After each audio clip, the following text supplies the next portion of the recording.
Ooh, what is up, boys? There is officially 1 week left in the 2016 fantasy football regular season, and for this video, I'm not going to be making any previews or anything. I'm purely going to be talking about the scenarios, all the playoff scenarios with 1 week left. I'll be talking about every single team, so everyone should have some interest, assuming you care whether they're in the playoffs or not. And yeah, so this will be purely about what each team has to do to get in the playoffs and to win the Dungy. So first, I'm going to just go division by division and talk about what can change in the last week. So first, with the other division, Josh has already clinched. He has a 3-game lead at 8-4, so Josh has clinched that division with his win this week. Carter is currently atop the Delco division, and Carter, with a 1-game lead, if he wins, he will clinch it, no matter what. So Carter just has to win in his last week against Bobby to clinch that division. Brendan can still win the division. Carter has not clinched it yet. Brendan can still win the division. If he wins and Carter loses, they will be tied. And currently, going into this week, Carter is 32 points up on Brendan. So, if Carter loses and Brendan wins, Brendan just has to make up those 32 points this week over Carter, and then he'll win the division. A tall task, but he is not out of it yet. Jude, on the other hand, is also 1 game back, and he would have to do the same thing that Brendan has to do, but Jude is about 100 points behind Carter, so that seems a little unrealistic for him to still be able to win the division. So it looks like Carter has a commanding lead, but if things go right for Brendan, Brendan can still win that division, which would give him a bye in the first round of the playoffs, as I'll get into that later. So then we get to the Penn State division, the closest of them all. Super exciting. Everyone has their eye on that one. So we got 3 teams at 6-6, and then Scud is at 5-7. So I'll start with Nate. Nate has the most points by about 100. Not sure exactly, but he has enough points where it shouldn't matter in the final week. So if Nate faces Bless and Kev faces Scud. If Nate's able to beat Bless, he'll win the division, no matter what else happens, because he'll be at least tied for first, and his points will put him over the top. So Nate can clinch the Penn State division with a win. Then we get into Kev and Ryan. Kev faces Scud. He's also at 6-6 right now. If he wins, he'll be at 7-6, but he needs Nate to lose. Here's the thing about Nate losing. Ryan faces Nate. So if Kev wins and Nate loses, that means Ryan also wins, putting Kev and Ryan at 7-6. Hopefully this is clear so far. Yeah, Kev and Ryan would be at 7-6, but this is what Kev needs, because Nate can't win, because if Nate wins, he automatically wins the division. Kev and Ryan, or we'll start with Kev first. Kev needs to win. He'd be tied with Ryan at 7-6. Currently, Kev is 10 points up on Bless. So if he wins and Nate loses, Kev just needs to hold his 10-point lead over Bless, and he will win the division. Not too out of the hand for Kev to have a shot at winning the division. It's really close. Next, Ryan, who also has a shot at winning the division. If he wins, that means Nate loses because they play each other, so he doesn't have to worry about that. So if Ryan wins and Scud beats Kev, Ryan will automatically win the division because he'll be alone at 7-6 on top. But if he wins and Kev also wins, it's the same thing with Kev. Ryan will be minus 10 points behind Kev. He'll have to make those 10 points up. They'd be tied at the top, and he would have to finish with more points than Kev. So those are the scenarios for the Penn State division. Scud, unfortunately, at 5-7, cannot win his division currently. So, looking at 3 divisions right now, Josh has clinched the other division. Carter has a big lead in the Delco division, but Brendan can still win it. And then it is a 3-horse race between Nate, Kev, and Ryan for the Penn State division. Nate has the easiest way to win it just by winning, but if Nate doesn't win, then it can get pretty crazy. And speaking of crazy, let's get into all of just the playoff scenarios. I'll be going team by team down this list. I'll try to get through it. I'll try not to take too long. But there are some interesting scenarios to go through with 1 week left, as was expected with how close everyone is. So, first we'll start at the top with Carter and Josh. Currently tied right now. If either one of them wins and the other loses, the team that won will have the number 1 seed, because they'll be alone on top of the league at 9-4. But if they both win or both lose, Carter's currently 18 points up on Josh, so that's the margin that either Carter would have to hold or Josh would have to make up. And then if they both lose, as I talked about how there's a chance Carter can not win his division, then Brendan could potentially slip into that the bye spot. But it's confirmed, because the Penn States are only at 6-6, that whoever wins the other division and the Delco division will have the 2 byes in the championship round. So right now it looks like Carter and Josh, Brendan could potentially slip in there, and both have a good shot at the number 1 overall seed. Next, it is definitely confirmed that whoever wins the Penn State division will have the number 3 seed. I just finished talking about those scenarios, so I won't go into them anymore.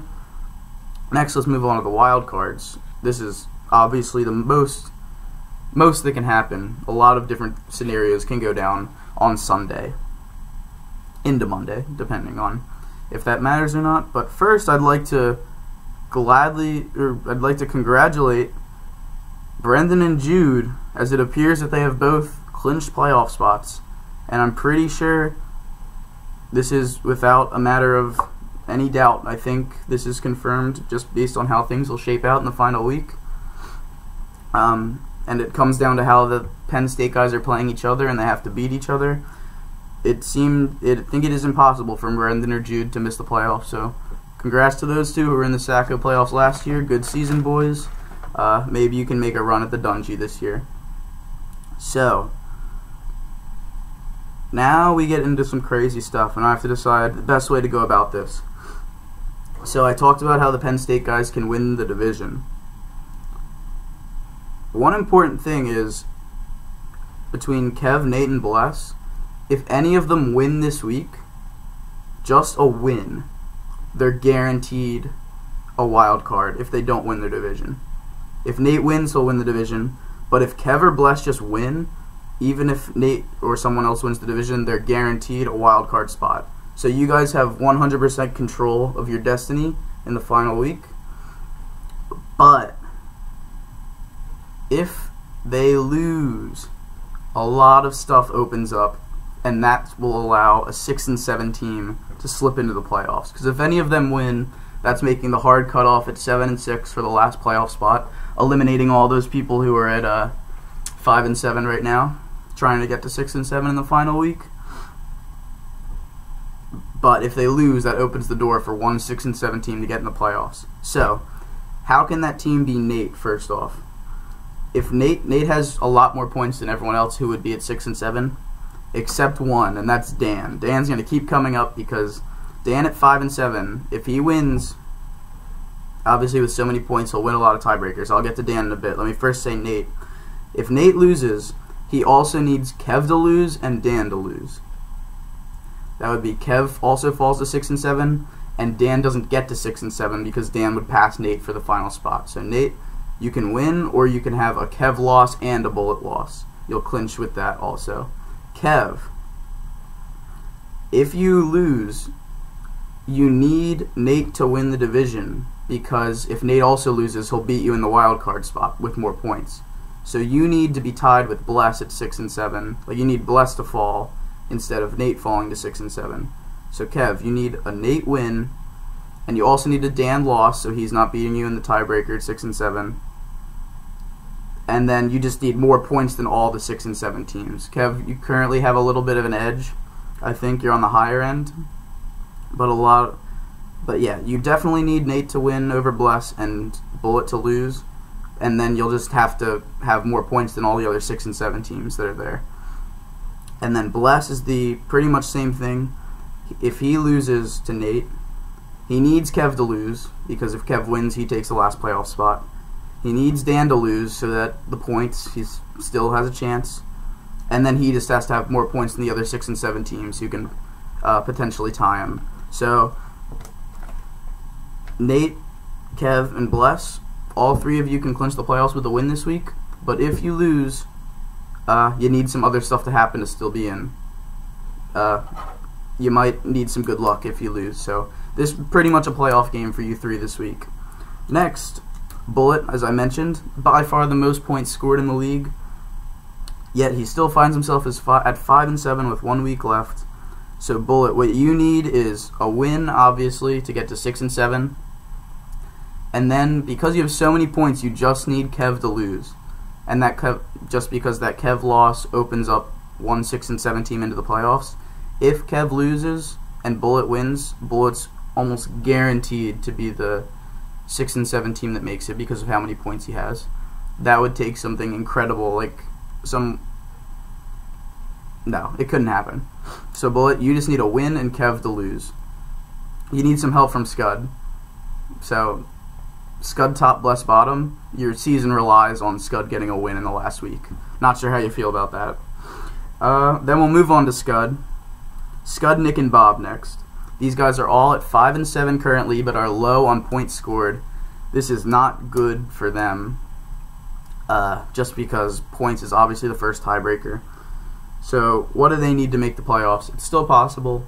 They need a huge week, put up a lot of points, get the win. Obviously, they all have to win in the final week, and then they need Nate to win the division so that he doesn't beat them on points. They need Kev to lose so a 6 and 7 team can get in. They need Dan to lose so he doesn't kill them in the tiebreaker.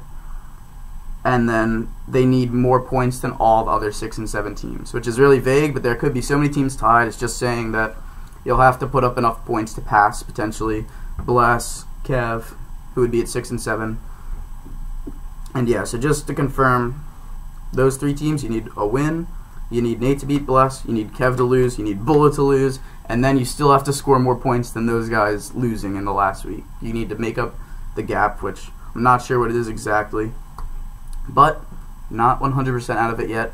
Lastly, at the bottom, one team I haven't talked about yet, myself, last place in the league at 4 and 8.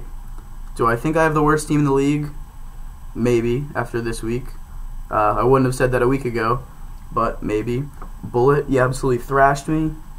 Congratulations. I do believe that if you had started Mark Ingram over Wendell Smallwood, I think that would have gotten you to 170, which I'm almost positive would have been the highest total in history. So congratulations on a good week. And about my team, I have officially been eliminated from the Dungy for 2016, which is sad. But the boys, I'm trying to rally the troops. We're trying to regroup for the Sacko playoffs because we are not looking for the Sacko. Though the #1 pick would be nice, I have some pride. I'm not tanking.